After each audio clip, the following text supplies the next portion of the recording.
Hola, bienvenidos un día más a Canal Enfermero, bienvenidos al programa Entrevista con, donde vamos a hablar hoy de una enfermedad respiratoria vinculada al consumo de tabaco y con un impacto económico y social muy importante.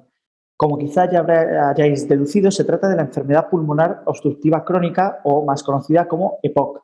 Y para ello contamos con un enfermero que junto a otros compañeros y compañeras ha desarrollado esta guía que tengo aquí de recomendaciones prácticas para enfermería sobre esta enfermedad, sobre la EPOC. Es un documento muy completo, elaborado por expertos de primerísimo nivel y uno de ellos tenemos la suerte de que nos acompaña al otro lado de la pantalla desde Huelva. Él es Leopoldo Palacios Gómez, es doctor en enfermería, es miembro del grupo responsable del proceso asistencial de la EPOC en la Junta de Andalucía, es colaborador de la Estrategia Nacional de la EPOC y, como os decía, en resumen, pues un gran conocedor de esta enfermedad tan importante y de la que no siempre se habla lo que se debería en estos tiempos que estamos tanto con el COVID y tal, pues se ha descuidado algunas patologías importantes como es la EPOC. Bueno, Leopoldo, sin más, bienvenido a Canal Enfermero, ¿qué tal?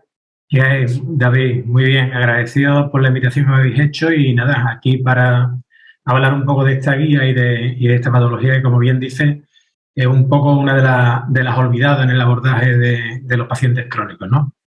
Bueno, como decía, habéis hecho un trabajo excelente con este manual, que por cierto es de libre descarga para todas las enfermeras, para todos los profesionales sanitarios, desde la página web del Consejo General de Enfermería. ¿Qué aporta este manual a los compañeros y a otros sanitarios? ¿Qué habéis buscado con este trabajo? Pues sí, la verdad, lo primero es agradecer a las compañeras, a María Enrique fundamentalmente, que es la que ha coordinado la guía, que contaron conmigo, ¿no? Pues para mí, trabajando en la atención primaria ha sido un privilegio, pues compartir tiempo de trabajo con el resto de compañeros, con María Carmen Gómez Neira, con Marta Padilla, con Carmen de la Mata y demás, para elaborar este documento. ¿Qué pretende? Pues fundamentalmente disminuir una variabilidad clínica que está en las actividades que desarrollamos diariamente, ¿no? Hoy día la idea de elaborar documentos de consulta y de recomendaciones lo que busca es unificar el conjunto de actividades que desarrollamos con los pacientes e intentar que esas actividades estén sustentadas en la mejor evidencia disponible, porque lo que es cierto que si bien la experiencia e incluso el sentido común hace que trabajemos con nuestros pacientes, lo ideal es que lo que hagamos lo hagamos todos iguales y que lo que hagamos esté sustentado en recomendaciones con evidencia científica. Se ha hecho realmente un buen trabajo de revisión bibliográfica de la actualidad en aspectos propios de la enfermería y se ha intentado pues dotar al conjunto de profesionales de recomendaciones para que en su ámbito asistencial diario sepan cómo abordar al paciente con EPOC y además se ha hecho desde el inicio, en la prevención y en el diagnóstico, hasta las etapas finales de la vida, ¿no? Bueno, no hemos comentado, se me olvidó decirlo, que esta guía es una guía del Consejo General de Enfermería, elaborada por su Instituto de Investigación Enfermera, pero que cuenta con el patrocinio de un laboratorio, de Chiesi, que es quien ha colaborado en este proyecto. Bueno, leemos en esta guía, y son datos conocidos de algunos estudios, que sugieren que en un horizonte cercano, en 2030, esta patología puede causar en el mundo 4,5 millones de muertes, que podría ser equivalente a la población de países como Irlanda o Croacia, o sea, que son mucha gente. Y sin Uh -huh. embargo, a la vez está infradiagnosticada. Se habla incluso de un 75% de infradiagnóstico en según qué grupos de población. Leopoldo, ¿cómo se puede lograr eh, diagnosticar para poder actuar cuanto más pronto mejor? Diagnosticar la EPOC de forma temprana, desde primaria. ¿Cuál es un poco la estrategia que recomendarías como experto? Bueno, yo realmente con la EPOC creo que la primera estrategia y fundamentalmente dentro de la atención primaria es la prevención. Es decir, el 90% de las causas que genera la EPOC, además de otras genéticas y de biomasas y demás, es el consumo de tabaco. Con lo cual, muy probablemente, si consiguiéramos eliminar el consumo de tabaco, que es perjudicial para otras muchas patologías, no solo para la EPOC, los niveles de incidencia y de prevalencia de la EPOC estaríamos hablando de otros números totalmente distintos. Con lo cual creo que ahí tenemos un reto importante en la prevención. El diagnóstico también es cierto que es un problema. Hay un 74% de pacientes a los que estamos llegando tarde con el diagnóstico. Y estamos llegando tarde quizás porque son pacientes, hay estudios que te dicen que hay pacientes que empiezan a consultar por síntomas respiratorios incluso 20 años antes de haberle diagnosticado la enfermedad, que para el diagnóstico requerimos de una prueba concreta, que es la espirometría.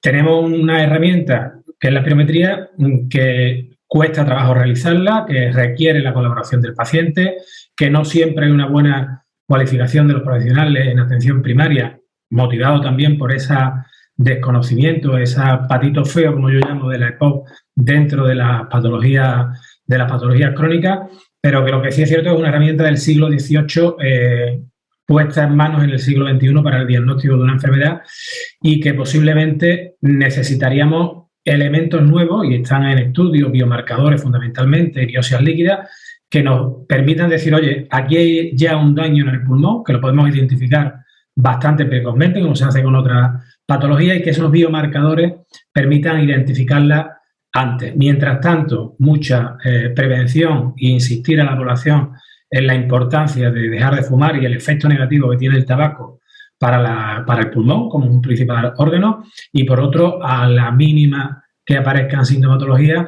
intentar una buena implementación de la espirometría en atención primaria, que es ahora mismo el gold estándar para decir que un paciente tiene o no obstrucción y por consiguiente EPOC.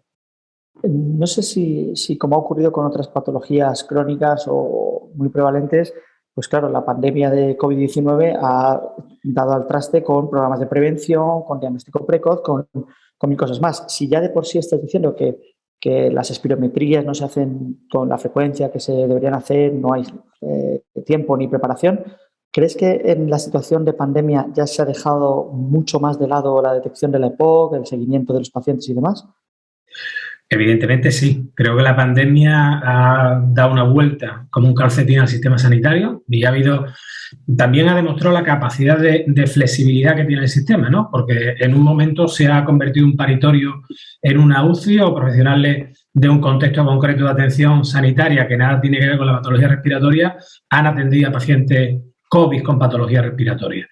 La cronicidad se ha dejado aparcar y el seguimiento de los pacientes crónicos en todo se ha dejado aparcado, y más aún la EPOC, donde el tratamiento o el diagnóstico de la enfermedad requería de pruebas funcionales o respiratorias que estaban prohibidas, entre comillas, por las cuestiones de contaminación, por las cuestiones de riesgo por COVID. Si podíamos plantearnos un paciente diabético, vale, pero un paciente respiratorio donde la terapia inhalada, las nebulizaciones, el soplar generaba una contaminación, una posible contaminación ambiental, eso, de hecho, en atención primaria prácticamente sigue todavía parado y pendiente de arrancar, ¿no? Con lo cual, evidentemente, la repercusión post-COVID, en cuanto también a morbilidad y mortalidad, pues habrá que analizarla cuando pasen algunos años, pero ha habido grandes damnificados no COVID, y uno de ellos ha sido los pacientes con patologías respiratorias, sin lugar a dudas.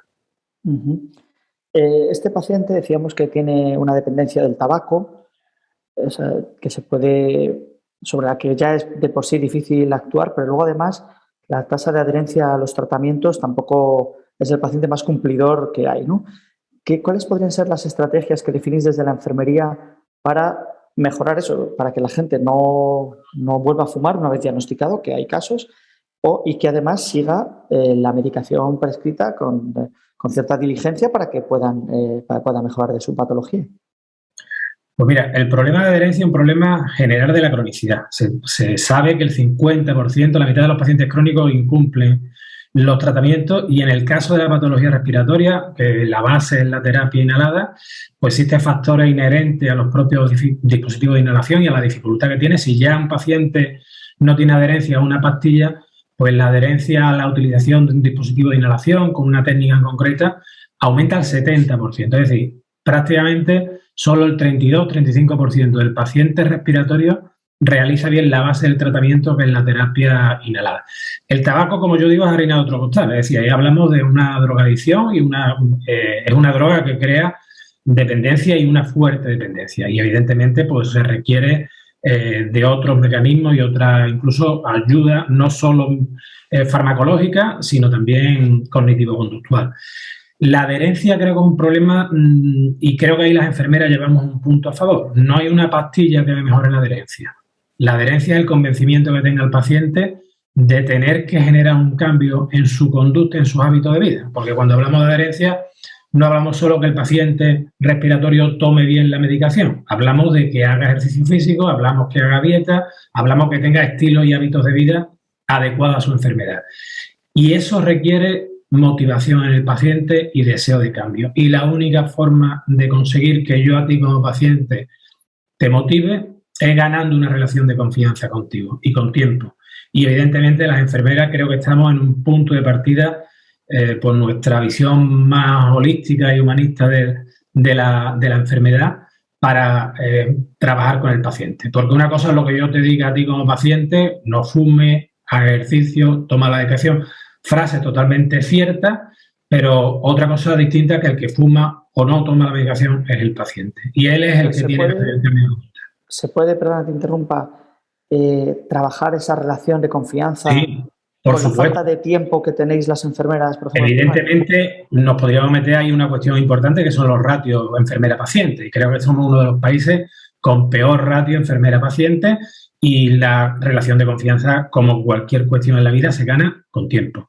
Y ese tiempo ahora mismo, pues las enfermeras con cupos de 1.200, 1.400, 1.700 habitantes y con una población cada vez más crónica, que está viviendo más pero con más enfermedad, porque no se ha hecho una buena prevención y promoción, va a requerir de más tiempo enfermeros. Está claro que después, por otro lado, disponemos de herramientas a las cuales no tenemos accesibilidad. Es decir, tenemos terapias cognitivo-conductuales, la entrevista motivacional, el coaching, son herramientas que van a generar ayuda motivacional en el paciente y que tampoco desde las universidades o desde los colectivos se utilizan como herramienta también importante en la formación de las enfermeras, ¿no?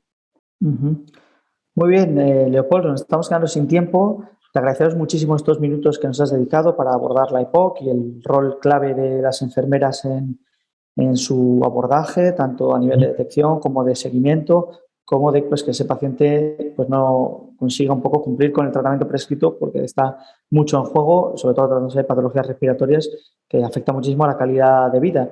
Nada más por nuestra parte, os recordamos que tenéis a vuestra disposición esta guía de recomendaciones prácticas sobre EPOC para enfermería en la web del Consejo General de Enfermería, disponible de forma totalmente gratuita para descargar y para compartir, donde expertos de primera línea, como nuestro invitado de hoy, han hecho un trabajo increíble y podéis actualizar los conocimientos en un vistazo, una guía de cómodo manejo. Sin más, nos despedimos. Muchas gracias, Leopoldo, por acompañarnos, aunque sea en la distancia. Nada, gracias a vosotros y gracias al Consejo por dar visibilidad a una enfermedad como es la EPOC, que como tú bien dices, si algo genera un impacto negativo en la calidad de vida de una persona es que sea asfixia o que tenga disnea, y los pacientes con EPOC se merecen profesionales formados que los atiendan y que mejoren su calidad de vida.